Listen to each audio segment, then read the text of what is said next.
9.3b. All right, so we have a quiz tomorrow at 9.1, 9.2, 9.3. We'll talk about at the end. We'll talk about what is going to be on the quiz and what you need to know and stuff like that.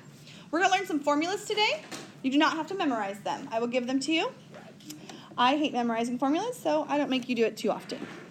Okay, we're going to really focus on arithmetic and geometric sequences.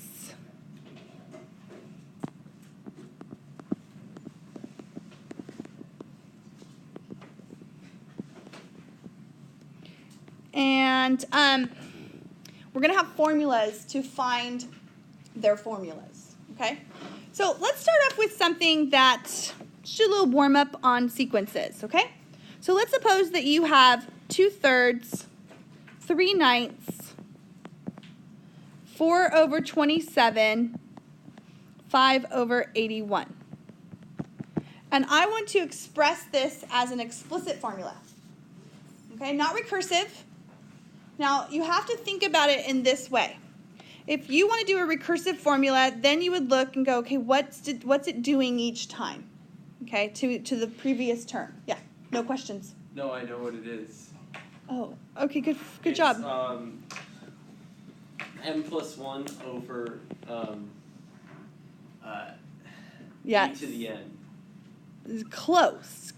Okay, so yeah, for this one, to make an explicit formula, you want to... 3 to the n. Are you okay today?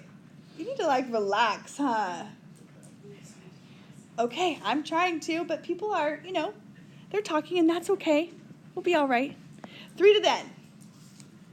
All right, 3 to the n. For this one, you need to look at it as, what term am I on? I'm on n equals 1, and then I'm on n equals 2, and how do I relate that number to my number in the sequence, okay? So this right here is 2. I would add 1 to n. This down here is 3 to the 1, 3 squared, 3 cubed, 3 to the 4th. But people are like, no, you're just multiplying by 3 each time. They think it's 3n, but that's not right, okay? All right, let's do another one. Let's see if you can get this one. Let's do 1, 2, 4, 8, 16.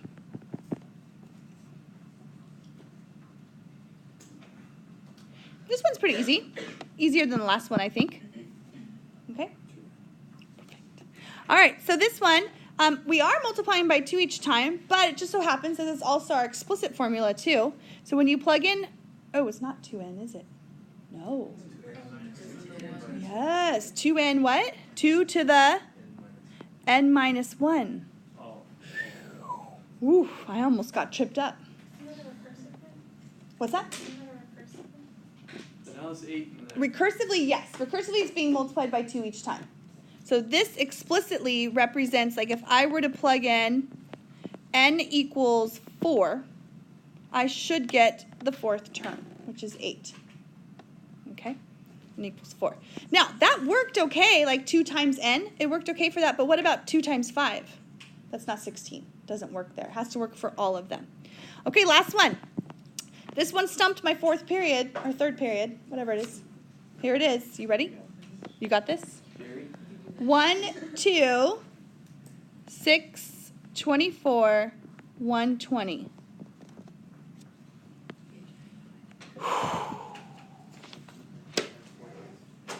Explicit formula, not recursive. You might be able to see what it's doing each time. You might be able to explain it to someone. I multiply by 2, and then I multiply by 3, and then I multiply by 4, and I multiply by, that's recursive. So explicitly it would be, anybody want to take a guess? Something we learned on Monday. N factorial.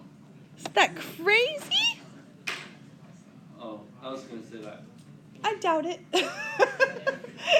Watch. 1 factorial is 1. 2 factorial is 2. 3 factorial is 3 times 2 times 1, 6. 4 factorial is 24. That's hard, right? Yes, it's crap. Yeah, it's a bad one. Okay, now, that's hard to do. It's hard to look at those and discover a pattern. today in my Algebra 2 class, before I taught them completing the square. Yeah. Matthew's name came up. I told them to tell me, before I told them the formula 1/2 b squared, right? We all know 1/2 b squared. We use that and complete the square. I told them to tell me what would make that into a perfect square trinomial. And they're like, think about it.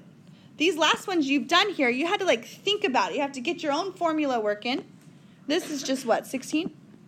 Okay. But a formula works even better. So what I'm going to do is I'm going to give you all the formulas for arithmetic. Okay? And that makes it so much easier. So we're going to focus on two special types of sequences: arithmetic sequence and geometric sequence. Arithmetic. Now you're probably looking at that and you're like, that spells arithmetic. And you're right, it does. But it's actually, arithmetic is what, a noun? And arithmetic is an adjective. And so they're actually pronounced differently. Isn't that cool? Arithmetic sequence. Okay, an arithmetic sequence basically is going to be a sequence that has a constant difference. And this is all going to be review for you because you did this in Algebra 2. A constant difference. And we call that constant difference D for difference. Okay. All right. Arithmetic sequences are also linear. They're always linear. When you graph them, they're dots, they go in a line. Okay? We have two formulas. We will have a recursive formula and an explicit formula. Recursive and explicit. Okay, here we go. With recursive, you have to tell me what the first term is. Okay? So like, for example, if I tell you, hey guys, here's a sequence and you're going to add 5 each time. Okay, where am I starting though? Oh yeah, start at 2 and then add 5 each time. Okay, so you have to tell me a starting point, and then the next term will be to take, so to find the a sub n term, we're going to take the term before it, which is the a sub n minus 1 term, and we're going to add that common difference, d. It works for subtraction too, because subtraction is just adding negatives. Yeah? In the a sub n minus 1 and the a n can be swapped, right? No. No. That's the way that they write it. If you wrote it the way they did it in the homework, it would be like a sub n plus 1, and this is a sub n. But it still means the term before it. All right, explicit is the one that we like the most. We're going to focus on this the most. We're going to do this in lesson 9.4, more than recursive. And that would be a sub n equals a sub 1 plus d times n minus 1.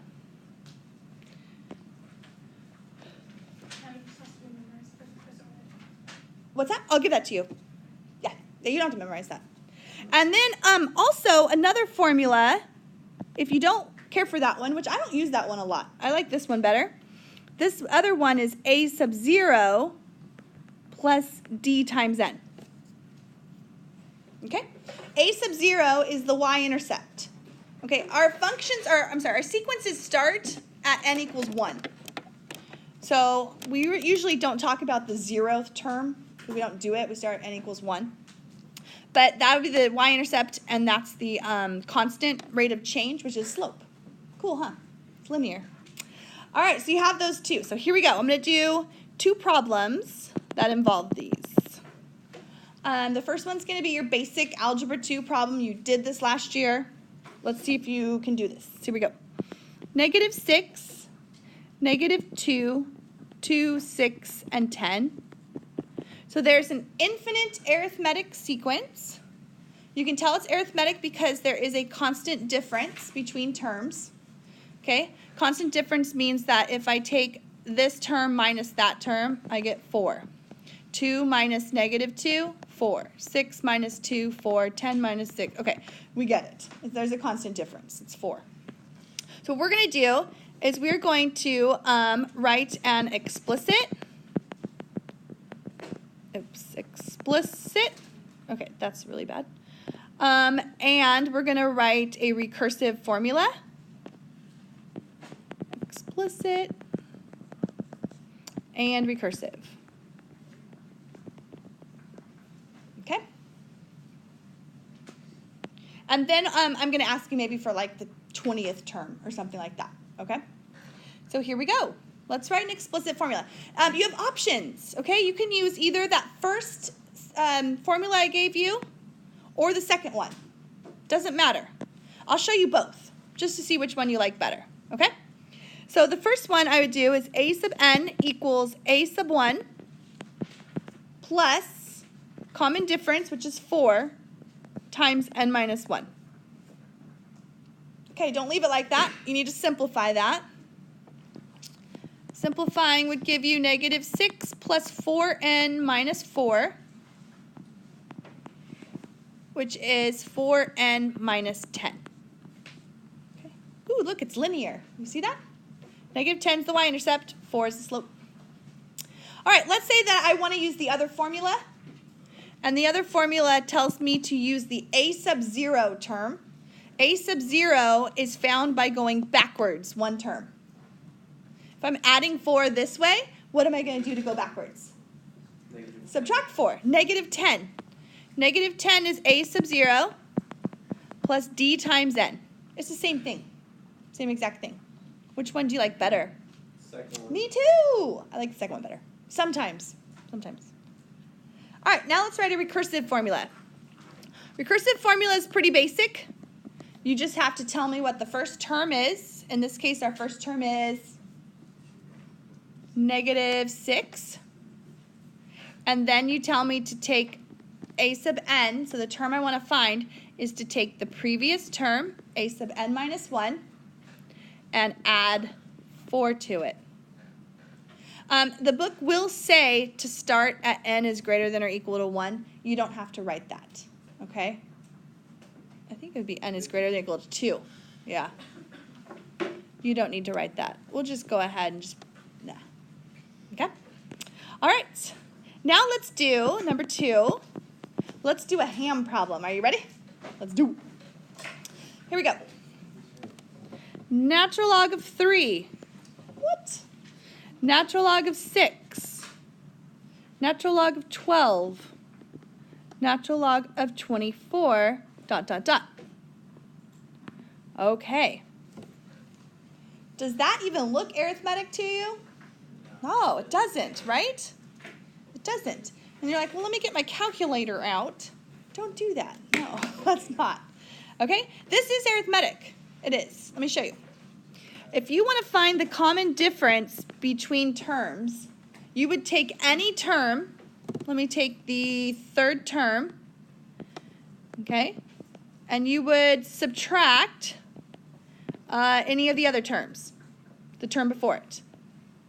Okay? Any two terms in a row, you take one, you subtract the one right before it. Well, what is the natural log of 12 minus the natural log of 6? We just did a whole chapter on logs. This is the natural log of 12 over 6, and a lot of people are there already, which is the natural log of 2. Okay? This thing right here, this sequence, has a common difference of the natural log of 2. Do you believe that? Yeah. Yeah? It's true. No. No? You don't see it? Okay, watch. If I were to add natural log of 2, what would I do to the 3 and the 2? Oh, okay. I would multiply it, right? If I add natural log of 2, 2 and 6, I multiply. I know, right? It's so good, though. All right, so now let's go ahead and let's write an explicit formula only. Explicit. Okay, here we go. A sub n equals, and I'm going to stick with the formula that's a sub 1 plus d times n minus 1. Natural log of 3 plus natural log of 2 times n minus 1. All right, let's simplify that. This is equal to the natural log of 3 plus the natural log of 2 times n minus the natural log of 2. Well, let's get our natural logs together. This right here, this natural log of 2 times n, that is not a like term, okay, from the other ones. So let's get natural log of 3 minus natural log of 2. That's equal to the natural log of 3/2 plus the natural log of 2 times n. Bless you. And that's it. That's all you can do. Now, does that look linear to you? It probably doesn't, but you know what it is. I'll show you. Natural log of 2 is what? That's a constant, right? That's a number. I can punch it in. I can tell you what it is. Nope. Natural log of 2 is 0.693147180 Okay? Natural log of 2 times n plus the natural log of 3/2. Natural log of 3/2 is another number. It's 0.405, well, who cares? Okay? But this is a line. This right here, slope. And this right here, y-intercept. Okay?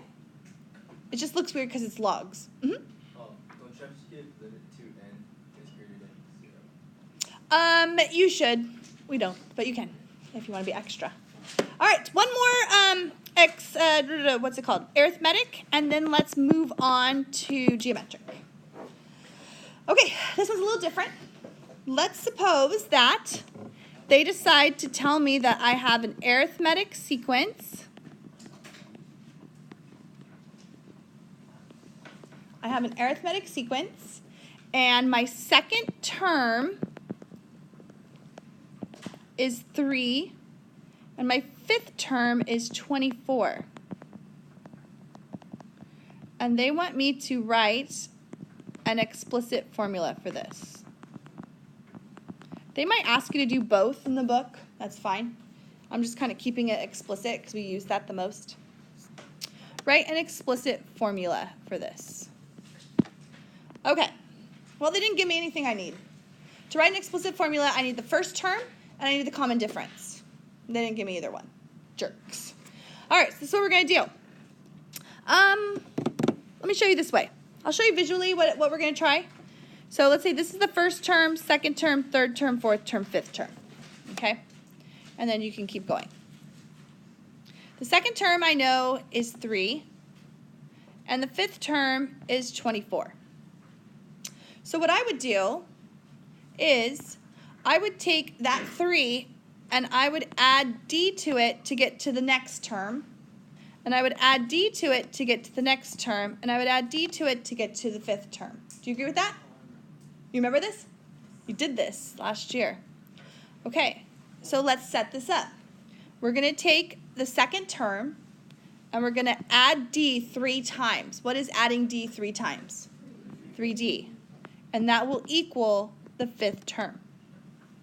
And you know what? If it's a lot more and you don't want to sit there and count, it's just 5 minus 2. If I gave you the fifth term and the 100th term, how many differences are there in there? 95. Good. Okay, so let's find out what the common difference is. Let's solve that. 7. Good. You got that, right? Subtract 3, 21, divide by 3, 7. So the common difference is 7. And so what I can do is I can go to the second term and I can subtract 7 to go backwards. So then I can find that my first term is -4. And now I have everything I need to make an equation for this, a formula. Okay, so a sub n equals -4 plus 7 times n minus 1. And if you decide to go back 7 more and get -11 and did the a sub 0, that's fine too. I'll get there too. I'm just taking a little longer. 4 plus 7n, -4 plus 7n minus 7. So a sub n would be 7n minus 11. And you can even check to see if it works. Do you check your answers on a test sometimes? No. No, okay. What about like SAT? No, never, even less. I really want to teach that SAT class. I'm going to try for it. Okay, anyways. History of mathematics. History of mathematics, yeah. All right, so let's move on. Last part. Do you need a stretch break or should we just plow through? Okay. Get it over with. We're trying to rip the Band-Aid off as fast as we can. Oh, my bad. No, I don't want to skip. That would be bad. The English teachers would be very upset with me. They probably don't like it anyways. Just is it. This is it. Then we're done. And then I'll tell you what's on your quiz. I'll tell you everything. You're going to like this quiz. It's probably the easiest quiz of the year. I don't throw any curveballs at all. There's not, what, she never taught us this. You won't say that. There's not any like goofy It's Miss basic. Price is the best teacher ever. So. -1. Okay. Geometric. Should give you -5, Matthew. All right. Geometric is a sequence with a common 9. Okay, I'll give you 9 off. -9. A common ratio between terms. Common ratio between consecutive terms. Okay, that's kind of a given. In other words, you're multiplying by a number each time. Okay, or dividing, but if you're multiplying by 1/3, same thing as dividing by 3, same thing. Common ratio, and we call that ratio R. All right, so we're going to have 2 formulas for this, recursive and explicit. Oh, I forgot to tell you. You know how arithmetic was linear? Geometric is, does anyone know? No, but it has to do with, it's exponential. It is, it's exponential. Yeah. But you were thinking the right terms. You were thinking like, you know, squares and cubes and stuff. Oh, the common ratio is R. They call it R. So the common difference was D, and the common ratio is R. All right, recursive. Here we go. A sub 1 equals, and then you tell me what A sub 1 is. And then A sub n is to take the previous term, which we call A sub n minus 1, and we multiply it times R. So instead of arithmetic, when it's plus D, this is just times R. All right, I have 2 explicit, oh, sorry, I probably should have wrote like first term. I always just leave that blank because you're going to fill that in, but whatever. Explicit, we have 2, and I usually use this first one more often. First one is A sub n equals, you take the first term, and you multiply this times R to the n minus 1. Okay? Because if you want to get the first term, n equals 1, you get a 0 there, because R to the 0 is 1. Some people like this formula better, A to the 0 times R to the n. I actually prefer the first one in this case. So those are your explicit formulas. All right, we're going to do 3 examples just like you did last time, bless you. Here we go. Number 4. All right, suppose that we have this, 3, 6, 12, 24, 48. Do you see how when R is a big number, like bigger than 1, it's going to be exponential? You're multiplying. These numbers are getting very large very quickly, okay? It's exponential. And if that was like 1/3 instead, each time, it would be getting lower and lower down to 0. All right, so this one, let's go ahead and write an explicit. Oh, we never did find the 20th or 10th term or something on that last one, did we? Sorry about that. Let's write an explicit and a recursive. And then let's find the 10th term on this one. Should have done that in the last one.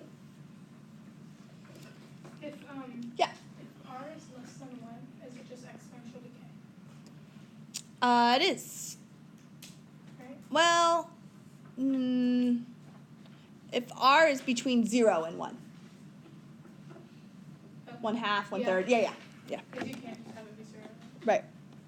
Okay, explicit formula would be A sub n equals A sub 1 times R to the n minus 1. What is R in this case? 2. Yeah, it's just the number that we're multiplying by.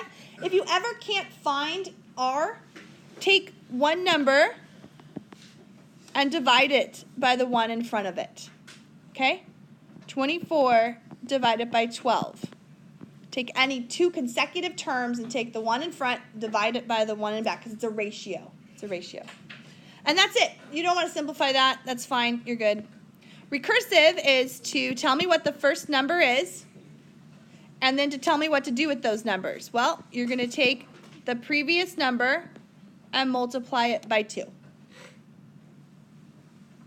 Okay. Do you guys remember this from Algebra 2? Yeah? A little bit? Yeah? No? They had to memorize them, I'm sure. You had to memorize them, yeah. In regular Algebra 2, you didn't. You did. Yeah. Yes, shout out. Right. Okay, and then let's find the 10th term. What is the 10th term? Well, which one would you like to use? Explicit, me too. You know what? If you ever got stuck and you didn't know what to do, or you thought maybe your equations were wrong, you could just keep going. 10's not that far. So a sub 10 would be 3 times 2 to the 9th. Did you get it already? Yeah? 3 times 2 to the 9th. 1536. Oh, the year I was born. Cool. Oh, I got Kyla to laugh. Yay!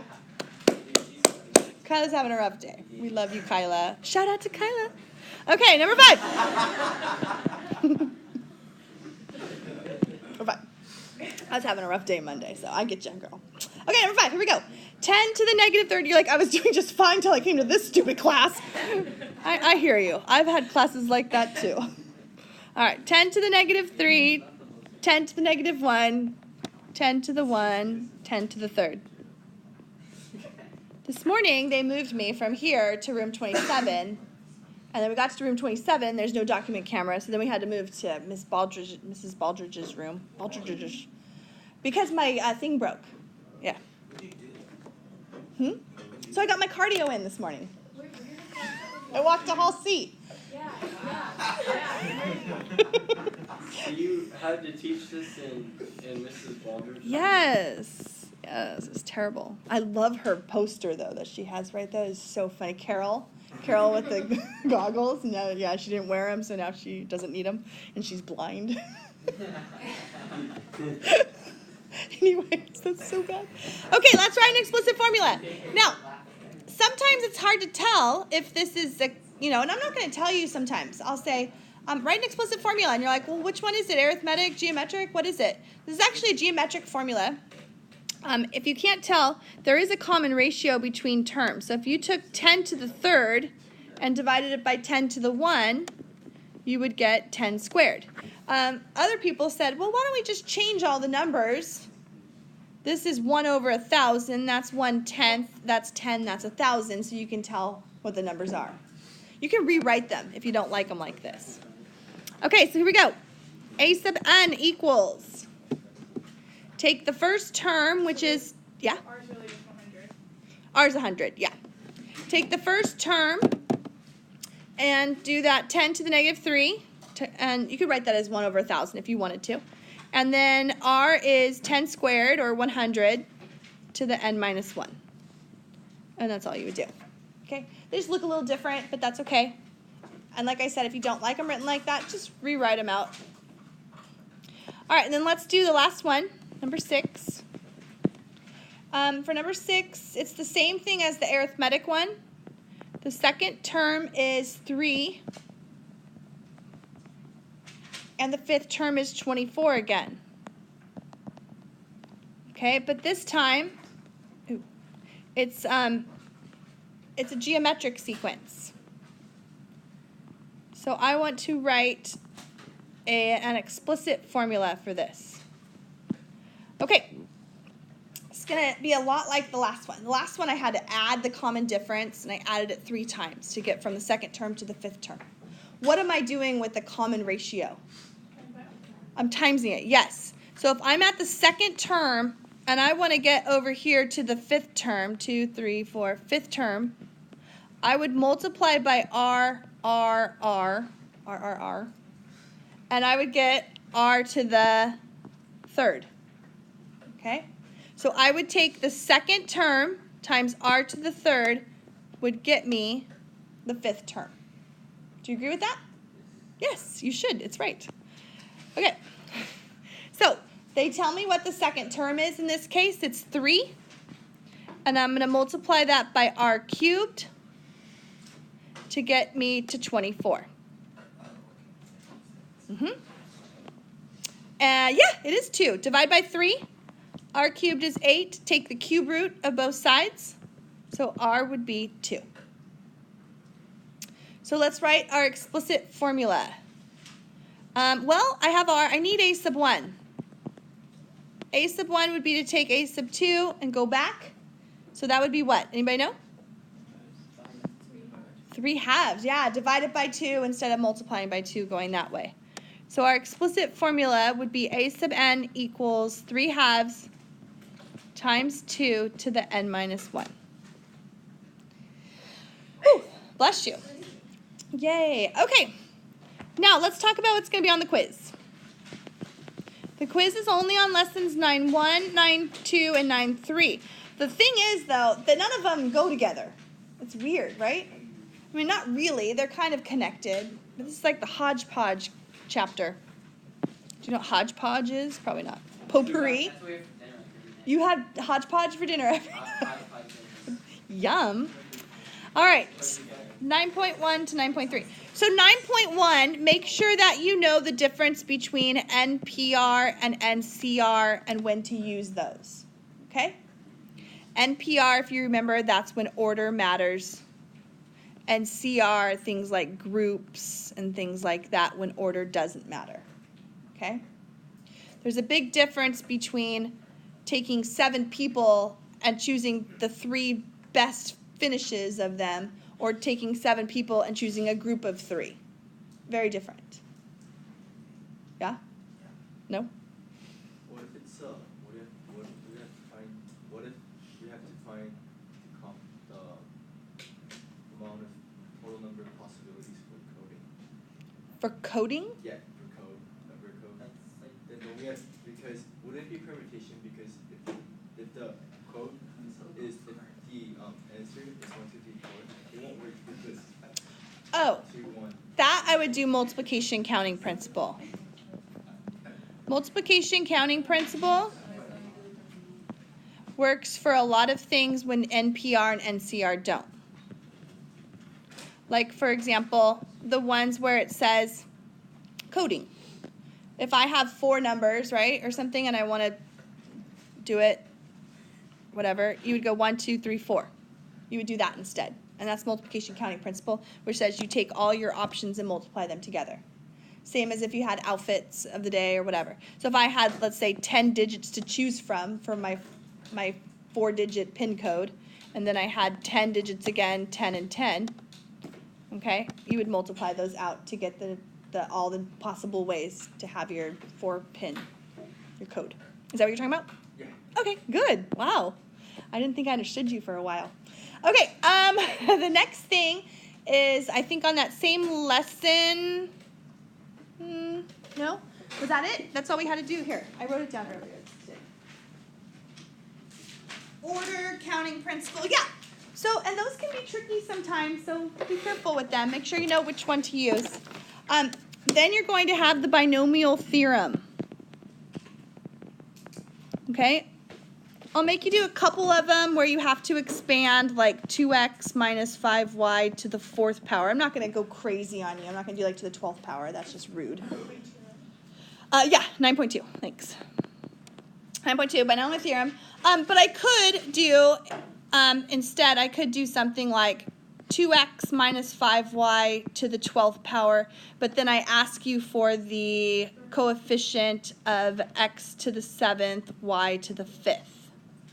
So I just ask you for one of the 13 terms that are in there. Okay? Do you remember how to do that? No. No? Let's do it. Yeah. Let's do this one. You okay with this one, though? You do Pascal's triangle? Yeah. Okay. This one's a little tricky. What you're going to do is you're going to take, it's 12, so I want to do 12C5. It's always the second one on the 2 of them. 12C5. Now, x is being raised to the 7th. That means the entire thing of x is being raised to the 7th. And then negative 5y is being raised to the 5th power. Okay, so when you figure this out, you will do 12C5 in your calculator times 2 to the 7th times negative 5 to the 5th, and that'll be the coefficient of x to the 7th, y to the 5th. All of this figured out in your calculator. Okay?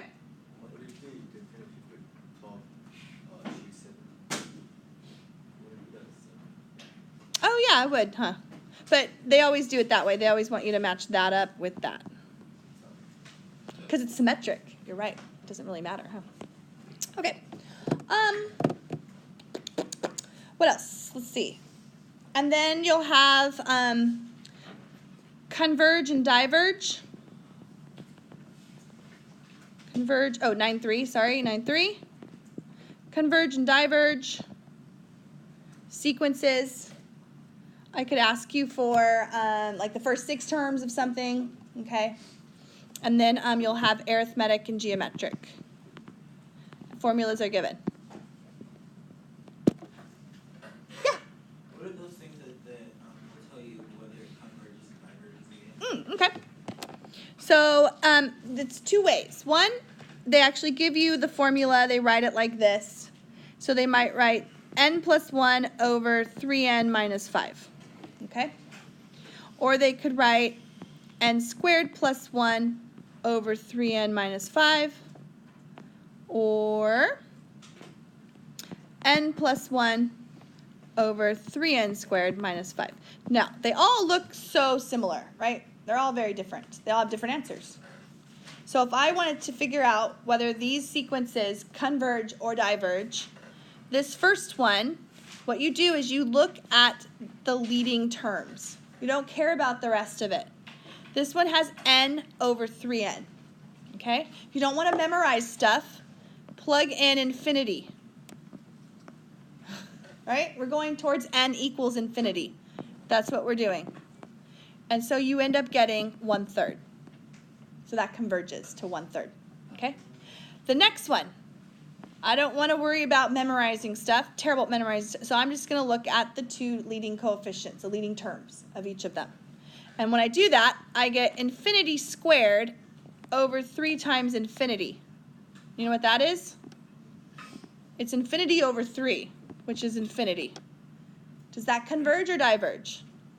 That diverges. It diverges because it goes off to infinity. Converge means it comes to a number. If I keep heading towards infinity, am I ever getting to a number? No. Yeah. How do you cross off infinity to 2? I have infinity squared over infinity. Oh, if you just cross it out to 2. Yeah. Yep. And then this one, What about the 3? the 3 doesn't really affect it. It's 3 times infinity. What's infinity divided by 3? It's still infinity. Did you know that? Like, what's infinity plus 1? Infinity. It's still infinity. So the only really thing about like exit is going to be your exponents. Yeah, your exponents, yeah. Like when you say to your brother, I hate you infinity. I hate you infinity plus 1. It's still infinity, dude. It's all right. We're the same hate. We hate each other the same.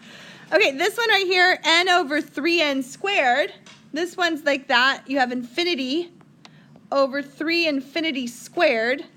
That gives you really just 1 over infinity when you reduce that, which is 0. So it converges. Yeah. Or you can go back to memorizing all those asymptotes, which is fine too. That's okay. You can do that.